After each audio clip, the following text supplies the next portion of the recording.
Tapi dia nyoba ngalihin lah, dia main HP aja tuh. Tapi tiba-tiba dia tuh ngerasa merinding, karena dia ngerasa di depan mukanya dia tiba-tiba tuh kayak ada rambut yang ngibas ke muka gitu. Dan pas si Miska ngeliat atas Moebi, dia tuh ngeliat jelas banget ada noni Belanda yang rambutnya tuh dikuncir satu, tapi dia tuh nunduk terus ngibas-ngibasin rambutnya ke bawah, ke mukanya si Miska itu. Miska langsung lari lah tuh ke arah temen-temennya dia udah takut banget. Tapi pas sambil dia nengok ke belakang ngeliat si sosok yang tadi, gak ada lagi sosoknya. Nah akhirnya ya udahlah tuh, dia langsung cepet-cepet jalan mau ke pintu keluar. Tapi tiba-tiba pas dia di pintu keluar itu, si Miska tuh nangis, terus teriak-teriak. Dia ngomong gak mau pulang, maunya di sini aja. Miskanya. Nah pas udah ngomong kayak gitu, si Miska tuh tiba-tiba jongkok nyender ke tembok gua sambil nangis kenceng banget. Terus akhirnya tarik-tarik lah sama teman-temannya buat langsung keluar dari gua kan. Nah udah tuh, terus si Miska udah sadar, dia balik lagi lah ke bisnya. Pas si Miska lagi naik ke bis, tiba-tiba banget Bi, dia nangis sekenceng-kencengnya sambil teriak-teriak pakai bahasa Sunda yang artinya tuh gak mau pulang, pengen di sini aja, tapi mau bawa anak ini. Jadi dia sambil nangis sambil ngomongin kayak gitu terus berkali-kali. Pokoknya di bis itu tuh bener-bener jadi rame banget karena ngeliatin si Miska ini kan. Dan pas nyampe di sekolah, Miska tuh masih dalam keadaan nangis. Udah tuh, abis itu si Miska pulang. Dan begitu sampai rumah, dia masih nangis lagi gak berhenti. Dan dia cuma teriak-teriak pengen balik lagi ke Tahura itu. Selama 4 hari berturut-turut, pokoknya tuh si Miska bener-bener gak berhenti nangis. Dan pas nangis bener-bener sama, dia ngucapin hal-hal yang sama lagi selama 4 hari. Bayangin deh. Dan itu selalu kejadian sampai sebulan lebih. Wow. Dan singkat cerita Moebi, waktu si Miska sama mamanya lagi tidur, tiba-tiba mereka tuh kebangun dengan mimpi yang mirip. Jadi kalau Miska, dia tuh mimpi kalau di luar tuh ada 2 noni Belanda dan segerombolan anak-anak yang lagi ngelingker main sambil ketawa-tawa. Nah sedangkan mamanya mimpi kalau di kamar mandi tuh ada kakek-kakek yang putih panjang rambutnya, pakai baju hitam, terus lagi marah-marah di kamar mandi sambil duduk di meja.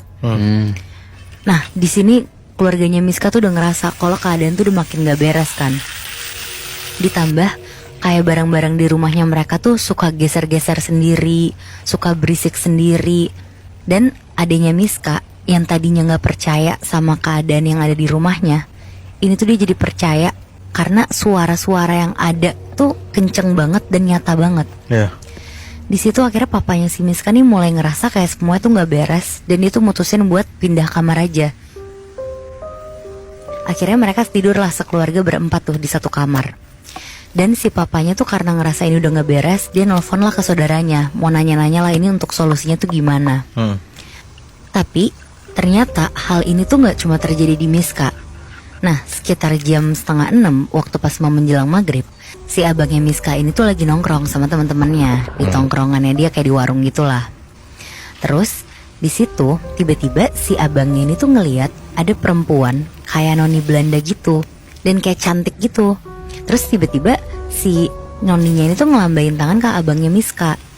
Nah tapi nggak tahu kenapa tiba-tiba si abangnya Miska ini tuh ngelambain tangan balik. Udahlah, tapi di situ tuh si abangnya tuh ngomong-ngomong lah sama teman tongkrongannya juga. Nah tapi si bapak-bapak yang jaga warung itu tiba-tiba tuh langsung nunjuk ke arah abangnya Miska, terus bilang ke abangnya, "Lo bawa cewek mana tuh? Cakep banget kalau dilihat dari jauh, tapi kalau dilihat dari dekat mukanya hancur." Di situ abangnya kaget banget lah dan nanya lah ke bapak ini, "Ih mana ada pak, saya nggak pernah bawa cewek, apalagi yang kayak dibilang sama bapak." Jadi emang si bapak warung ini tuh indigo Moebi. Nah singkat cerita, si abangnya ini tuh sering banget lah nongkrong di warung dekat rumahnya ini. Pas malamnya, si abangnya ini yang lagi main, dia tuh ketemu lagi nih sama si bapak penjaga warung ini. Terus tiba-tiba si bapaknya ini tuh ngomong ke si abangnya Miska, "Itu tuh cewek, kalau lo mau tahu, cewek yang kemarin tuh dia keturunan dari Belanda. Dan kenapa dia bisa ngikutin lo ke sini? Karena dia tuh suka sama lo. Dan kalau lo gak misahin diri sama dia, itu lama-lama lo gak akan dapet jodoh." Jadi tuh kayak si perempuan itu mau nutup jodohnya si abangnya Miska gitu. Ya. Di situ sebenarnya abang itu kayak ya udah percaya nggak percaya aja, namanya juga didatengin mulu kan. Nah pas si abangnya nengok badan ke belakang, tiba-tiba si cewek yang tadi lagi diomongin ini tuh muncul cuma jarak kayak sekitar 3 meter.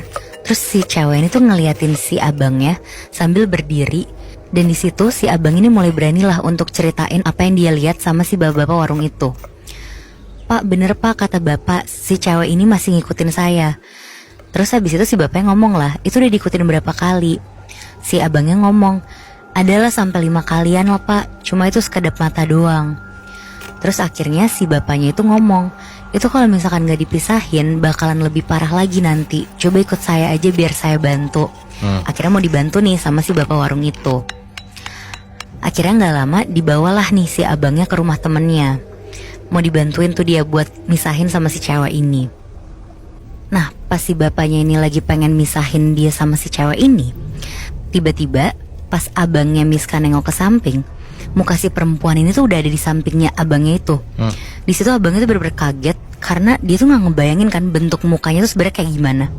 Tapi ternyata bentuk muka tuh hancur kayak dilindas truk, matanya copot satu, terus dipegang pakai tangannya sendiri di mata kirinya itu, dan mata kanannya tuh kayak turun copot ke bawah gitu.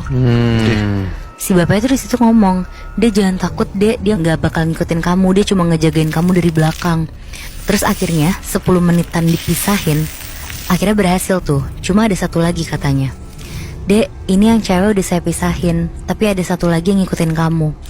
Siapa ya pak, boleh dijelasin lebih detail nggak? Terus si bapak itu bilang, nggak cuma kamu yang diikutin, tapi adik kamu juga diikutin, si Miska. Nah menurut bapak ini, awalnya si noni Belanda itu tuh ngikutin si Miska sama satu makhluk lagi dia bawa. Tapi si noni Belanda ini tuh akhirnya nempel sama abangnya Miska karena dia suka nih sama abangnya. Dan satu makhluk lagi sukanya sama si Miska ini. Si sosok ini tuh pengennya Miska ngikut ke tempatnya di gua Belanda dan gua Jepang itu. Singkat cerita, si Miska juga dibawalah ke bapak warung ini karena udah hampir sebulan lebih. Kadang-kadang si Miska nih masih suka nangis-nangis sendiri gak jelas. Tapi untungnya sekarang tuh udah gak diikutin lagi. Cuma si Miska tuh jadi sensitif dan kadang tuh suka jadi bisa ngeliat hal-hal yang kayak gitu.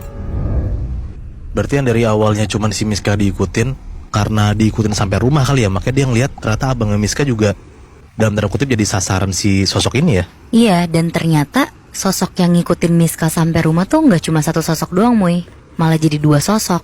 Kayaknya sih bener ya, teror-teror dari masa lalu tuh emang masih bergentayangan sampai sekarang. Gua nggak tahu apakah mereka tuh mau nyampein pesan ke orang-orang di zaman sekarang atau ya memang masih gentayangan aja karena belum tenang arwahnya. Ya kalau memang ternyata teror-teror itu masih ada, kita jadi tahu sih, bisa jadi hal itu emang kejadian di masa lalu. Karena kan gak ada di buku sejarah ya.